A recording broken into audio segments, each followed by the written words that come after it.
ប៉ុន្តែជាការគ្រប់គ្រងមនុស្សនៅក្នុងដំណើរការនៃការផ្លាស់ប្ដូរហើយអ្វីបានជាការផ្លាស់ប្ដូរមួយចំនួនទទួលបានជោគជ័យខណៈពេលដែលការផ្លាស់ប្ដូរមួយចំនួនទៀតប្រឈមឬមួយក៏បរាជ័យ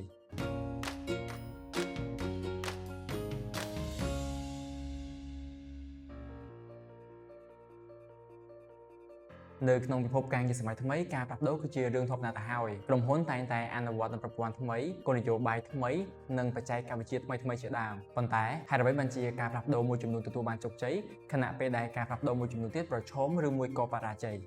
ការផ្លាស់ប្ដូរគឺជាការផ្លាស់ទីពីស្ថានភាពបច្ចុប្បន្នទៅកាន់ស្ថានភាពថ្មីប៉ុន្តែការគ្រប់គ្រងការផ្លាស់ប្ដូរគឺជាដំណើរការនៃការរៀបចំនិងការគ្រប់គ្រងបុគ្គលិកនិងក្រុមហ៊ុន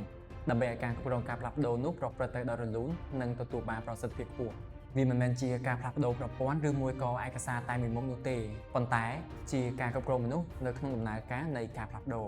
ស្ថិតិជាច្រើនបានបង្ហាញថាគម្រោងភាគច្រើនបរាជ័យគឺមិនមែនដោយសារតែបញ្ហាបច្ចេកទេសនោះទេ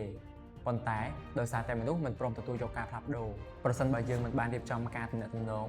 មិនបណ្ដុះបណ្ដាលមិនបង្កើតទំនុកចិត្តការផ្លាស់ប្ដូរអាចនឹងបង្កើតនូវការភ័យខ្លាចការបដិសេធនិងការប្រឆាំងដូច្នេះការគ្រប់គ្រងការផ្លាស់ប្ដូរគឺជាស្ពានផ្សារភ្ជាប់រវាងគោលដៅយុទ្ធសាស្ត្រនិងការអនុវត្តជាក់ស្ដែងសម្រាប់បុគ្គលិកនៅគ្រប់កម្រិត